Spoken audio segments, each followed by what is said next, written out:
Class 8th Science, Lesson 15, Some Natural Phenomena. Today's topic is the spark that the Greeks knew about. Today's topic is the spark that the Greeks knew about. The ancient Greeks knew as early as 600 BC that when amber was rubbed with fur, it attracted light objects such as air. प्राचीन Greek ये जानते थे कि 600 BC में जब अंबर को तेजी से रगड़ा गया था फार के साथ, ये बालू जैसे हल्के वस्तुओं को आकर्षित करता था.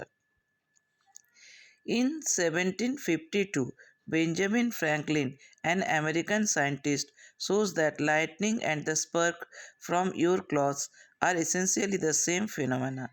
1752 में बेंजामिन फ्रैंकलिन एक अमेरिकन वैज्ञानिक ये दिखाए थे कि आपके कपड़े में से बिजली और चिंगारी अनिवार्य रूप में एक ही घटना है.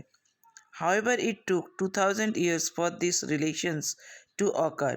हालांकि ये ऐसा होने में हमें 2000 साल लग गए थे. We shall now study some properties of electric charges. अभी हम विद्युतों के आवेशों में कुछ गुण या प्रॉपर्टीज के बारे में पढ़ेंगे या स्टडी करेंगे. Next topic is charging by rubbing. When a plastic refill is rubbed with polythene, it acquires a small electric charge. जब एक प्लास्टिक रिफिल को पॉलीथीन से रगड़ा या रब किया जाता है, ये एक छोटा सा विद्युत आवेश को प्राप्त करता है. It acquires a small electric charges. एक छोटा सा विद्युत के आवेश को प्राप्त करता है या इसमें से हल्का सा इलेक्ट्रिकल अपीयरेंस देखने को मिलता है.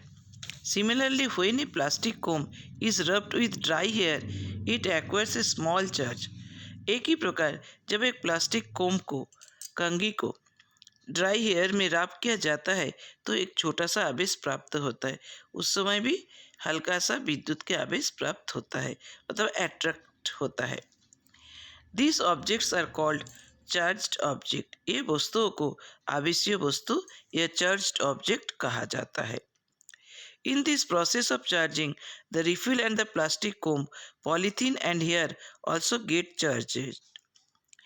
In this process, इस प्रक्रिया में plastic refill, comb, polythene and hair ये सभी चार्ज हो जाता है. It is a convention to call the charge acquired by a glass rod when it is rubbed with silk and as positive. रेशम को रगड़ने पर कांच की छड़ द्वारा अगर एक कांच की छड़ को अगर रेशम के द्वारा रगड़ने पर एक अर्जित आवेश का मतलब घनीभूत होता है. इसे धनात्मक कहते हैं. The other kind of charge is said to be negative. दूसरे प्रकार को चार्ज को नेगेटिव चार्ज कहा जाता है. It is observed that when a charged glass rod is brought near a charged plastic straw rubbed with polythene, there is attraction between the two. ये देखा गया है कि जब एक कांच के रॉड को, जो रॉड ऑलरेडी चार्जेड है, उसे एक चार्जेड प्लास्टिक स्ट्रॉ या पॉलीथीन द्वारा अगर रब किया गया है तो दोनों के बीच में एक आकर्षण होता है. Is attraction between the two, दोनों को बीच में एक आकर्षण होता है. A device can be used to test whether an object is carrying charge और not. This device is known as electroscope. एक डिवाइस का उपयोग करके हम ये जांचने के लिए एक डिवाइस का उपयोग कर सकते हैं. कोई भी चार्ज वस्तु चार्ज हो रहा है वह चार्ज कर रहा है या नहीं, ये डिवाइस को अपन देखने के लिए अपन इलेक्ट्रोस्कोप को यूज़ करते हैं. या जो डिवाइस के द्वारा ये समझ में आता है कि वस्तु चार्ज हो रहा है कि नहीं, उस मशीन्स को, उस डिवाइस को इलेक्ट्रोस्कोप कहा जाता है. Thus, we find that electrical charge can be transferred from a charged object to another through a metal conductor.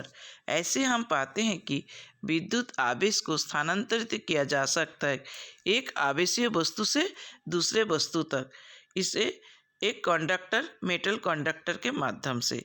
मतलब एक विद्युत के आवेश को दूसरे विद्युत के आवेश में स्थानांतरित किया जा सकता है, मतलब एक से दूसरे में जा सकता है। यही आवेशीय वस्तु एक धातु का कंडक्टर के माध्यम से ये होता है।